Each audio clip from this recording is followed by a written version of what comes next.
talking in Syracuse, New York about decluttering our lives and losing weight. The fact is that most failed dieters complain that maintaining a diet is just too much work. And you know what? It is. It is. Anything worth having is work. Do you think the Olympic athletes go, well, you know, I woke up one morning and I could run the 10 meters in 5 seconds and I won the Olympic gold medal? That doesn't happen. We want to wake up and have all our problems be solved. I sometimes wish, and I have these little fantasies, that, you know, there's these angels who come and help me clear the clutter. And we like blink our eyes and everything's organized. That ain't going to happen. I have to roll my sleeves up, get that shredder, and you know what? I just might get rid of something I need. So what? So what? I got rid of I couldn't find the title, I needed that. We got another one. You know, my son lost his Social Security card in his clutter. We got another one. You will get rid of something you might need. And you know, I make some suggestions here, what you start with. Where do I start? Start with your pantry. And you might say, pantry? I don't have a pantry. Well, you must have somewhere where you put the stewed tomatoes and whatever else you have, cupboards, wherever you keep the dry goods food. Start there. Bob and I talked about doing this article last weekend. We redid the pantry. We cleaned the refrigerator.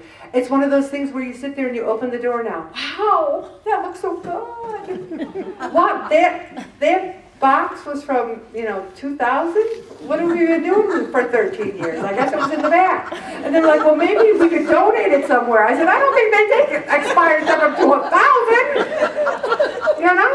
We need to. And then the same thing with spices. We don't think we ever get rid of these spices, and we need to let them go and get some fresh spices.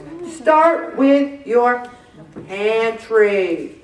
Start with your refrigerator. And then make sure you have cooking sprays. It's so funny because you ever go out and go, I need to buy cooking spray. And then you organize your pantry and now there's 5 cooking sprays. And you're not buying it because you didn't have it. Oh, I got 5? Wow.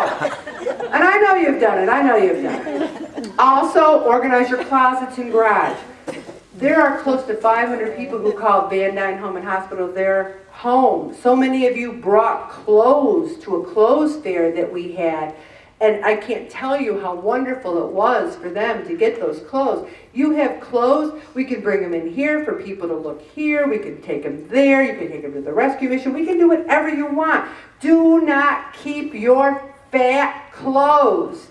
Get rid of them. Because if you're in a size 16, and 16s feel great, and you're doing good, and you go, I don't really want to get rid of the 18s or 20s because I might need them. Where's your head? How's that for defeatist language? And then you say, well, I did get rid of them already, and then I had to buy more, and it's expensive. What's the solution to that? Don't gain the weight back. Then you won't have to buy the 18s and 20s again. All right, clean your closets, your garage, donate this stuff. Eating more. We talked about it being weighing us down. The debt will weigh us down, things. And I go to a lot of garage sales, and people think I must live in the most unbelievable clutter.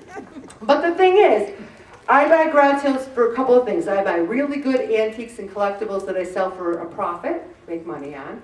I buy things and give them away. And I buy utilitarian things, like my beautiful Etienne Agne purse that I showed everyone last week. Why should I consume more debt spending $200 on a purse when I'm going for $1? Okay, so you might say, you shouldn't be going to all those garage sales, Ellen, if you want to clear the clutter. I've pared down. I don't buy everything. We need to be careful. Some people like to shop and they buy, how many black pair of pants does one person need? How many? How many? Or maybe 5, 6? One for every size? Yeah. 14, 15, 16. We need to take a good look at that stuff. And then it talked about what we teach our children. What we teach our children. If we're teaching them kindness, compassion, generosity, and love, that can be passed on from every generation. But if we teach them our spending habits, our consumption habits, our eating habits, that too will get passed down, but we can change that. We need to choose what's best for the family. We need to choose sometimes what's not always simple. It says, when it comes to making dinner, I choose easy almost every time. When it comes to tossing out something sentimental, I choose easy. Rather than part with things I'll never use, I hang on to them, cluttering up my life. Is it that much harder to make a little salad and broil a little fish and have pizza and wings? How many pizza and wings can we have and when we realize, yeah, it tastes good, but man, it's making me fat. Same thing with the stuff. If you're walking over, I can get to the couch in just a second, sit down. How's your guest gonna feel? Oh, what? And I won't name names, but some of you might be thinking, oh my gosh, she's talking about my house.